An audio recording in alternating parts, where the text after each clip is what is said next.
Hi, everyone. I'm Mariangela Martinez. I'm here with Saima, and she's going to go over the onboarding for BrokerDash. Hi everyone, I'm a product manager at Alpaca and I'll be walking you guys through the experience that you have when you initially sign up for BrokerDash, and we'll talk a little bit about onboarding and the launch guide as well. So once you're done signing up for BrokerDash, one of the things that you'll first come across is the launch guide, and this is initially the first step of onboarding onto BrokerDash. The first thing we want you to do when you're coming in here is to actually put in a team name, and you can change this at any point in time later.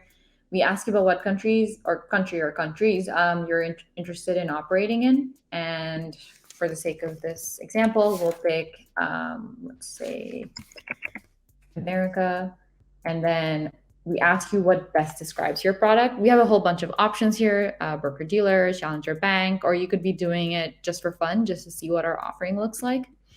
Once you click on that, we ask if you currently have a website. If you click on yes, we'll ask for the website itself. And if you click on no, then you can just move ahead into the next step. So that's the first step of coming on to BrokerDash. The next step is Sandbox. And Sandbox is the instance that you're currently in, and everyone that creates a BrokerDash account gets a Sandbox instance. So you have the ability to safely experiment with our set of broker APIs and take a look at the rules and regulations that you will need to adhere to if you're planning on launching your own app.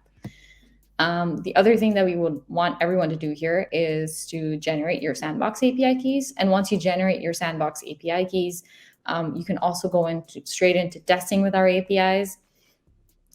We also have a bit more information here where you can learn more about our KYC guidelines, understand a little bit better about the customer onboarding flow for international users or domestic users. And then the types of partnerships that we offer are linked here. It's also on our site. And once you click on that, it'll take you to the link on our site that shows you the different types of partnerships that we have. And for folks that are looking to check out our APIs, you can actually click here and it'll take you to a section within BrokerDash where you can test with the quick start. And the quick start essentially actually runs you through different steps to show you how to create accounts, fund accounts, create an ACH relationship, as well as place orders. But if you just want to test on your own, you can also come into the testing section and take a look at all of the different APIs that we have, and you can test with them. You can create them, post them, delete them, see how all of our APIs work.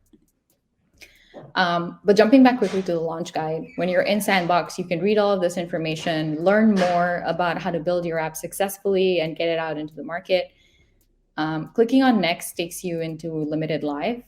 And limited live for us is essentially where you're allowed, it's very similar to our live environment, but you're allowed up to 35 internal accounts and up to USC 5,000 in buying power and a withdrawal limit of USC 2,000. And this is essentially to allow you to test what you've built in live, but with a limited audience so that you can ensure that everything is working as you expect it to.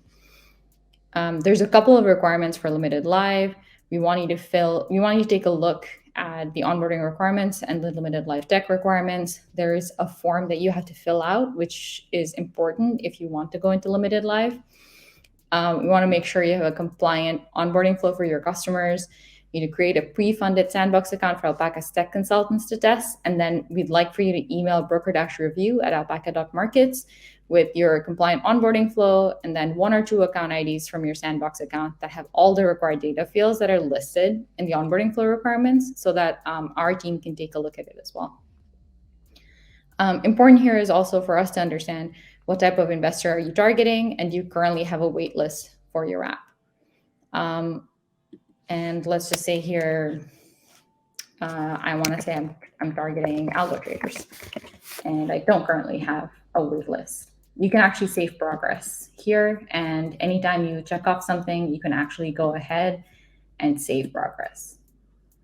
And every time you leave, you can come back and you can always take a look at what we've completed here. And once you've completed all of the steps that we have here, this one, for instance, links out to a form that we need you to fill out that has information on your legal entity and the primary control person. You'll see that it actually gives you the option to go next. You do have to complete all of these to be able to move to the live requirement section. So please be sure to make your way through these and then hit next. Once you hit next, you go into the live requirement section, and we have a couple of different types of partnerships that we offer. And you can kind of click and choose to see which is the one that is a right fit for you. You can, of course, read more about the types of partnerships that we have. And if you guys still have questions or concerns, feel free to reach out to us at sales@alpaca.markets so that we can work together to figure out the type of partnership that makes the most sense to you. But once this has been filled out is when you're ready to go into live and ready to launch your app. Okay, amazing. So that's pretty much it for them, and they can reach the sales team at sales@Alpaca, right? Yeah. So if you guys have any questions, let us know, and hopefully this was helpful for you guys. Yeah, hopefully. And let us know what else you want to watch. Thank you. Thank you, Zayeema. Thanks, everyone.